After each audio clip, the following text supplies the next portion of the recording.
Evening on a quiet street. A pregnant black woman is finding her friend's house. She doesn't know that a nearby police officer is watching her, seeing her presence as a threat. As soon as he confronts her, he relentlessly questions her, quickly turning a normal conversation into harassment, then coercion. She pleads, she explains, but he doesn't care, even when pain tightens in her belly. She must endure both the pain and the absurd injustice of the officer. But what he doesn't expect is that she is not fighting alone. Just one phone call will bring a costly lesson he never saw coming. The air in New Orleans was thick with humidity, wrapping around Naomi Carter like a damp sheet as she made her way down the quiet residential street.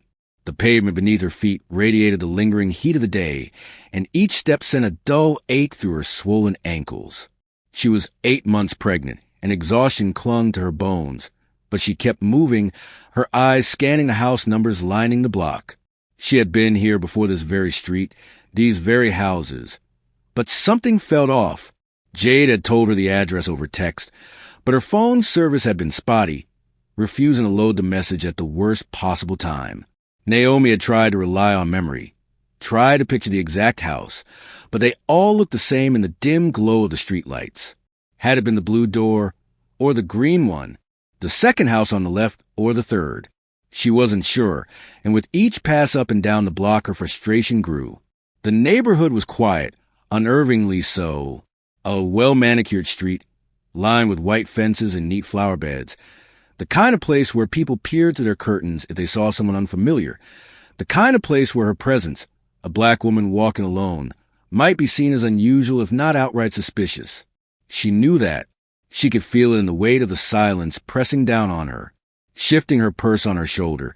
She rubbed her belly absent-mindedly, feeling the faint movement inside. The baby had been restless earlier, tiny feet kicking against her ribs, but now it seemed to have settled, as if sensing her unease.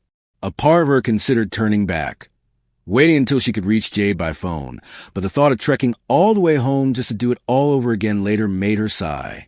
No, she'd find the house. She had to be close.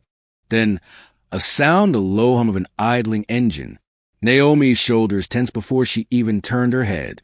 At the far end of the block, a police cruiser sat parked beneath the glow of a street lamp, headlights dimmed but unmistakably watching. Her pulse quickened, just slightly. Had it been there the whole time? A flicker of headlights. Just for a second. Not a signal, not a siren, but enough to tell her that whoever was inside was paying attention.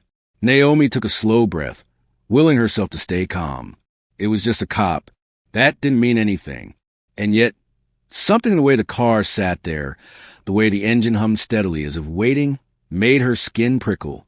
She kept walking, refusing to change her pace, refusing to let them see even a flicker of hesitation. She had done nothing wrong. She was just a woman looking for a friend's house. That was all. But as she moved past the cruiser, she could feel its eyes on her, watching, waiting. Naomi kept walking, her heartbeat hammering against her ribs, her breath measured and controlled. She didn't look back at the cruiser, didn't get the satisfaction of knowing it had gotten under her skin, but she felt it, that silent, creeping awareness pressing against her like a shadow stretching too far behind her. Then came the sound, a low, deliberate creak of a car door opening. Her stomach clenched. Footsteps, slow, purposeful, deliberate. She forced herself to keep moving, but the weight of those steps behind her made her feel like a cornered animal, not running, not resisting, but already guilty in their eyes. Then came the voice. "Hey, you!" The word cut through the air like a whip crack, sharp, commanding. Naomi stopped mid-step, inhaled deeply, and turned around, schooling her expression into calm neutrality. The officer stood under the glow of the street lamp, his figure broad and rigid, his uniform crisp in the dim light. Sergeant Ethan Reynolds. White, late 40s, his gut pressed against the belt that held his radio, his handcuffs, his holster. His face was all hard lines and sun-leathered skin, mouth twisted into something between suspicion and amusement. He looked at her the way someone might look at an unfamiliar stray wandering too close to their yard. "You mind telling me what you're doing here?" Naomi steadied her breath, kept her voice even. "I'm looking for a friend's house. I think I have the wrong address." Reynolds tilted his head slightly, as if processing her words, but the way his mouth curled told her he had already made up his mind. He took a slow step forward. "That right?" he said, voice thick with doubt. His eyes flicked toward the houses around them before settling back on her. "Because I've been watching you walk up and down this street for a while now." Naomi's pulse thudded harder, but she refused to let him see it. "I told you I don't remember the number. I'm trying to find it." Then, a sound, the low hum of an idling engine. Naomi's shoulders tensed before she even turned her head. At the far end of the block, a police cruiser sat parked beneath the glow of a street lamp, headlights dim but unmistakably watching. Her pulse quickened, just slightly. Had it been there the whole time? A flicker of headlights. Just for a second, not a signal, not a siren, but enough to tell her that whoever was inside was paying attention. Naomi took a slow breath, willing herself to stay calm. It was just a cop. That didn't mean anything. And yet, something in the way the car sat there, the way the engine hummed steadily as if waiting, made her skin prickle. She kept walking, refusing to change her pace, refusing to let them see even a flicker of hesitation. She had done nothing wrong. She was just a woman looking for a friend's house. That was all. But as she moved past the cruiser, she could feel its eyes on her, watching, waiting. Naomi kept walking, her heartbeat hammering against her ribs, her breath measured and controlled. She didn't look back at the cruiser, didn't get the satisfaction of knowing it had gotten under her skin, but she felt it, that silent, creeping awareness pressing against her like a shadow stretching too far behind her. Reynolds hummed a deep, skeptical sound in his throat. "Aha! And you live around here?" She stiffened. She knew the game. Say yes, and he'd want proof. Say no, and she'd become even more of an intruder in his eyes. "No," she said carefully, "but my friend does." Delaney exhaled through his nose, something between a chuckle and a scoff. He took another step forward, close enough now that she caught the faint whiff of coffee and stale cigarettes. "See, here's my problem," he said, rocking back slightly on his heels. "We've had some break-ins around here lately. Small, stuffed packages stolen, cars rummaged through, and now I see you walking around, checking out houses like you're shopping for something that don't belong to you." Naomi's stomach twisted. A familiar, bitter taste rose in her throat. "I'm not. You got ID?" He cut in, his voice a fraction sharper now. Naomi hesitated, only for a second, but it was enough. Reynolds smirked, slow and satisfied. "That a problem?" She clenched her teeth, forced her fingers to move, to reach into her purse slowly, deliberately. Any sudden movement could be the wrong one. She pulled out her wallet, flipped it open, and held up her driver's license. Reynolds snatched it from her fingers. His eyes flicked over the card, then back to her. "Carter," he murmured, rolling the name on his tongue like it was something sour. "Figures." Naomi's jaw tightened. "What's that supposed to mean?" Reynolds chuckled lowly, shaking his head as he flipped the ID back at her. "Nothing. Just funny how you people always got a reason, always got a story." The words were a slap to the face. Hot, stinging. Naomi inhaled through her nose, pushing down the fury that threatened to rise. "I don't have a story," she said, voice measured. "I have a friend I'm trying to find." Reynolds tilted his head, studying her like he was trying to decide how much trouble she was worth. "You know what I think?" He mused, eyes narrowing. "I think you're lying. I think you're up to something. And I think you should come with me so we can sort this out." Naomi's breath hitched. "Come with you," she repeated, disbelief cracking her voice. "I haven't done anything wrong." Reynolds' smirk vanished. His face hardened. "I don't give a damn what you think." And then, before she could react, before she could take a step back, his hand shot out and grabbed her wrist. Naomi barely had time to react before Sergeant Delaney's grip closed around her wrist, fingers digging into her skin with a force that sent a jolt of panic through her body. A sharp, instinctive fear shot down her spine, her breath hitching as her free hand immediately flew to her belly, her first thought not herself but the baby shifting inside her. The pressure in her abdomen tightened, not from the officer's grip, but from something deeper, something unsettlingly familiar. A cramp, not sharp, not unbearable, but enough to send warning bells blaring in her mind. Her voice came out tight, breathless. "Let me go. You're hurting me." Reynolds didn't release her. If anything, his grip tightened, his lips curling into something between amusement and disdain. "Oh, so now you're fragile? Now it hurts." His eyes flicked down to her belly, and a cold, mirthless chuckle rumbled from his throat. "Let me guess you're about to start crying. Tell me you're pregnant." Hope I suddenly give a damn? Naomi's pulse thundered in her ears, her skin prickling with a mix of fear and fury. "I am pregnant." She shot back, voice shaking but firm, refusing to let him turn this into a joke. "I'm 8 months along, and you're gripping me like what?" Reynolds interrupted, his face twisting with mock sympathy. "Like you're some poor, defenseless little thing? Don't pull that act on me, sweetheart. I've seen it too many times." His voice dropped, dripping with something nasty or something personal.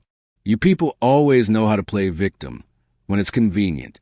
The word struck her harder than the grip on her wrist, knocking the breath from her lungs.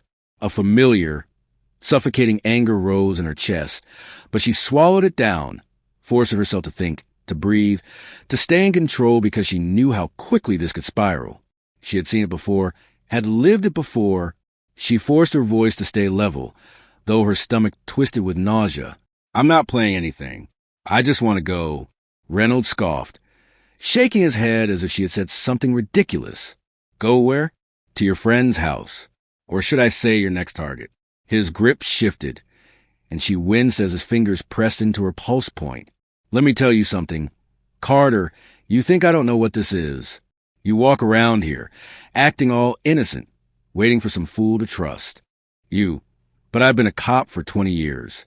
I know how this ends. You get away with something. Then people like me have to clean up the mess. And before you even think about pulling the race card, I didn't say anything about race." Naomi cut in, her patience snapping, her voice sharper than before. Reynolds smirked, his eyes gleaming with something dark, something cruel. "You didn't have to." A fresh wave of pain bloomed in her belly, sharper than before, making her suck in a shaky breath. Her body was protesting this, screaming at her to stop, to get away, to protect herself. But how? He wasn't letting go, and she could already feel the power dynamic tilting further and further against her, his authority smothering any hope of reasoning with him.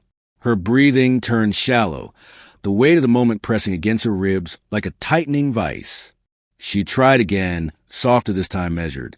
"Please," she said, voice barely above a whisper now. "I need to sit down. I need to breathe." Reynolds snorted. "Oh, here we go. What are you going to faint now?" He leaned in closer, so close she could see the deep-set lines around his mouth, the tired, hardened edges of a man who enjoyed this far too much. Newsflash. "Sweetheart, I don't give a damn how uncomfortable you are." Another cramp? Deeper this time. A warning. Naomi gasped, instinctively doubling over slightly, and finally Reynolds let go, not out of concern, not out of guilt, but because her movement had caught him off guard. She stumbled back a step, her hand pressing against the side of her belly as she tried to steady herself, tried to force the panic down. And still he laughed. A slow, cruel chuckle, like the sound of someone watching a bad sitcom. "Oh, come on," he drawled. "You seriously expect me to believe this little act? What? You think I'll suddenly start feeling sorry for you? Maybe let you walk away? Newsflash, princess, I don't buy it. Never have, never will."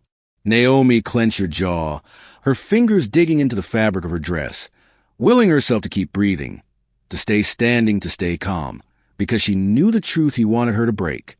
He wanted her to cry, to snap, to do anything that would justify what he already believed about her. But she refused. She took a slow, measured step back, her body screaming for relief, and forced herself to look him in the eyes, unwavering. "I need help," she said, her voice shaking but determined. "I need call someone."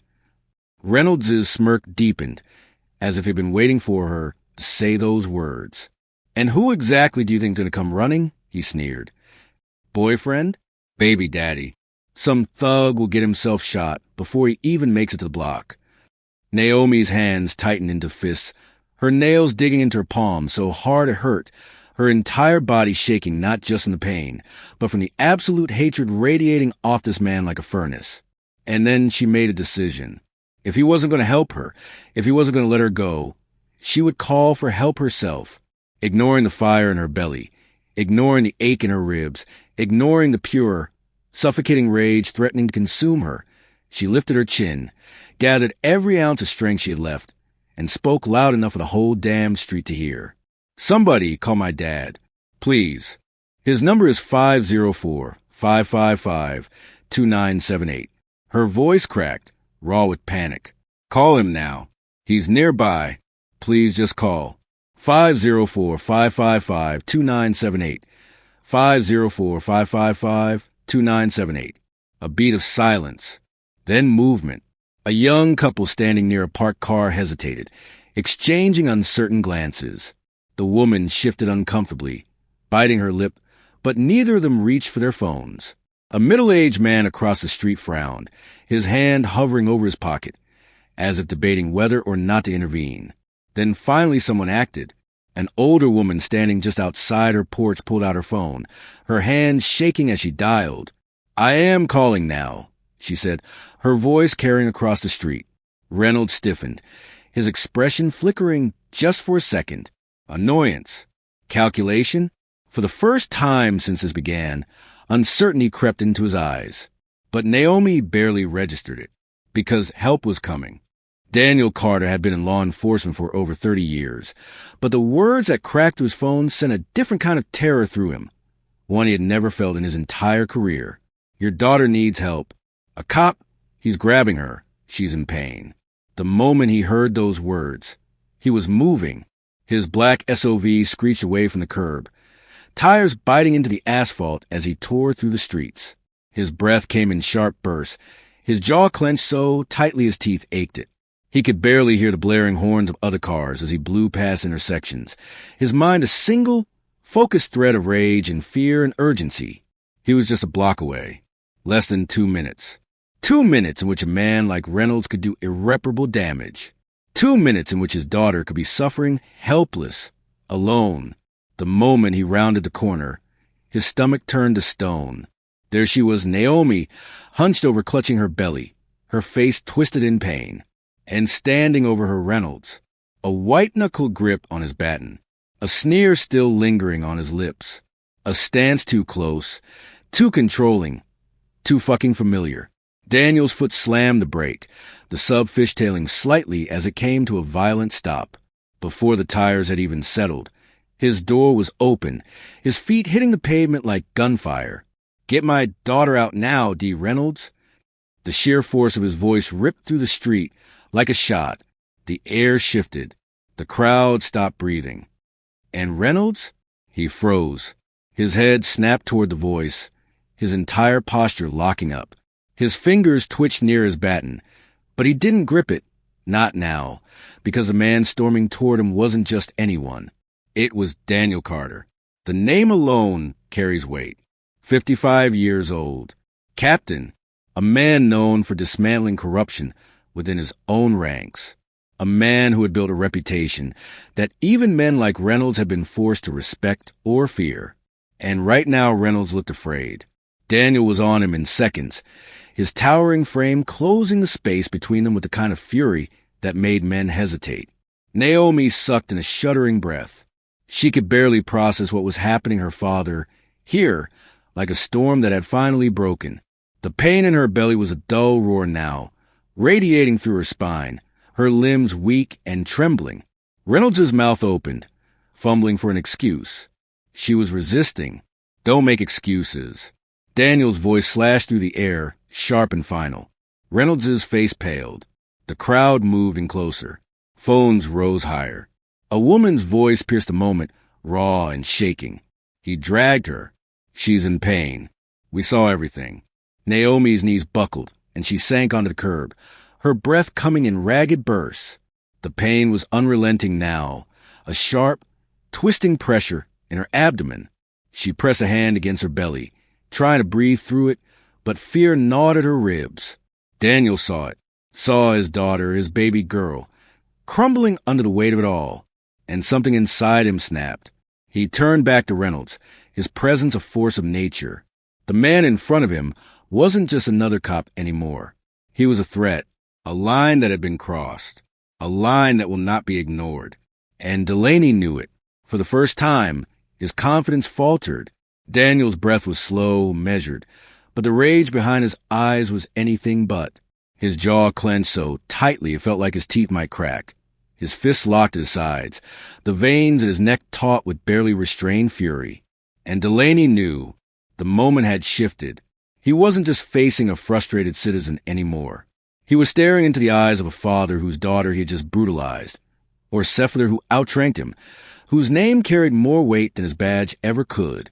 For the first time, Reynolds looked uncertain. Daniel took another step forward, his voice dropping to something low, controlled, lethal. "You put your hands on my daughter, my pregnant daughter. You think I'm going to let that slide?" Reynolds straightened his spine, but it was forced. Aisha was resisting, he muttered, but there was no conviction in his voice anymore. "I was following protocol." Daniel let out a slow, humorless chuckle. Protocol. His gaze flickered to the phone's recording, to the wide-eyed bystanders, then back to Reynolds. His face darkened, his voice dropping even lower. "Do you really think that's going to hold up, officer?" Reynolds' lips pressed together, his arrogance crumbling, replaced by the dawning realization that he had no way out. The weight of what he had done was pressing in on him now, closing in from all sides. The crowd had grown. More people were watching, phones capturing every second, every expression, every word. A woman's voice cut through the air. She told him she was pregnant, and he didn't care. He still grabbed her. Another voice, a man's, angrier. He wanted to hurt her. We all saw it. Reynolds' face flushed red, his eyes darting from one recording phone to another. He looked like a man finally realizing he had no escape. Daniel exhaled slowly, then turned his head slightly toward one of the uniformed officers standing in the crowd. The man hesitated, but then stepped forward. "Arrest him." The words hung in the air like a final verdict. Reynolds' face drained of color. His mouth opened, a protest forming, but he saw the way the other officers weren't moving to defend him. The silence was damning. The officer hesitated, but Daniel's eyes cut to him. "You heard me," he said, voice ice cold. With visible reluctance, the officer stepped behind Reynolds, pulling out his cuffs. "Sergeant Reynolds," he said, his voice neutral, but his hand steady. "You're under arrest for excessive use of force and assault." Delaney stiffened, his shoulders going rigid. "This is bullshit," he hissed under his breath. Daniel's expression didn't change. "You should have thought about that before you laid a hand on my daughter." The crowd erupted. Gasps, whispers, even cheers. The shift was complete. Reynolds was no longer the cop in control. He was the criminal. The cold metal of the cuff snapped around his wrists. Naomi, still sitting on the curb, let out a shaky breath. Her entire body felt heavy, exhausted, drained. She pressed a protective hand to her belly, whispering something under her breath, something only her baby could hear. Daniel was at her side in seconds, kneeling, his hands cupping her face, searching her eyes, his voice for the first time soft.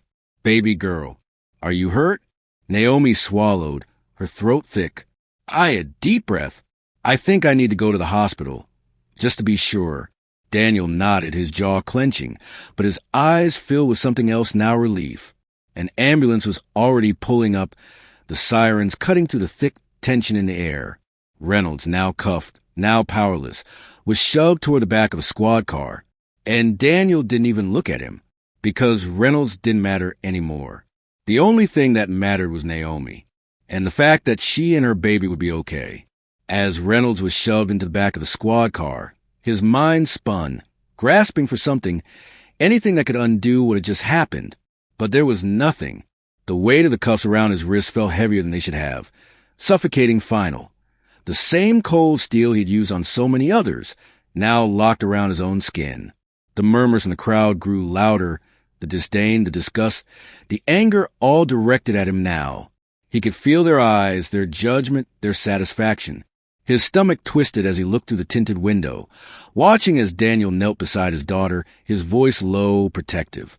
Not long ago, Reynolds had been the one towering over her. Now he was the one trapped. The officers in the front seat weren't talking to him. They didn't look at him, because he didn't matter anymore. His badge, his shield, his power, his identity was gone. And for the first time in his life, Ethan Reynolds felt what it was like to be powerless. The squad car pulled away, and with it, everything he thought he was. Join us to share meaningful stories by hitting the like and subscribe buttons. Don't forget to turn on the notification bell to start your day with profound lessons. And don't forget to turn on the notification bell to start your day with profound lessons and heartfelt empathy.